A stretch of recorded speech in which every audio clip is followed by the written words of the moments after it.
Hello friends, ఈరోజు మనం students అందరికీ ఉపయోగపడే ఒక ఇంట్రెస్టింగ్ టాపిక్ గురించి తెలుసుకుందాం. ప్రతి విద్యార్థి కల ఫారెన్ ఎడ్యుకేషన్.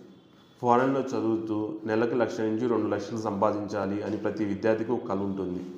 అయితే కొంతమంది విద్యార్థుల్లో మన దగ్గర ఉన్న డబ్బులు సరిపోతాయా, మన దగ్గర అంత డబ్బులు లేనప్పుడు ఎందుకు అని ఒక నిరాశ ఉంటుంది. అయితే మీరెవ్వరూ అలా నిరాశ చెందాల్సిన అవసరం లేదు ఫ్రెండ్స్. తక్కువ బడ్జెట్లో కూడా high currency value high currency ఉన్న కంట్రీస్లో కూడా మనం సెటిల్ అయ్యే ఆప్షన్స్ ఉన్నాయి. అయితే అది ఏ కంట్రీ, అక్కడ మనం ఎంత ఎర్న్ చేసుకోవచ్చు, అక్కడికి వెళ్ళాలంటే మనకు ఎంత ఖర్చు అవుతుంది, అక్కడ సెటిల్మెంట్ ఆప్షన్స్ ఉన్నాయా లేవా, ఈ క్వశ్చన్స్ అయితే రేజ్ అవుతాయి కదా ఫ్రెండ్స్. వాటి గురించి తెలుసుకుందాం. ఇప్పుడు మనం యూకేకి వెళ్ళాలనుకుంటే 15 లక్షల నుంచి 20 లక్షలు ఖర్చు అవుతుంది ఫ్రెండ్స్ మాస్టర్స్కి అయితే. అదే ఆస్ట్రేలియాకి అయితే 25 లక్షల నుంచి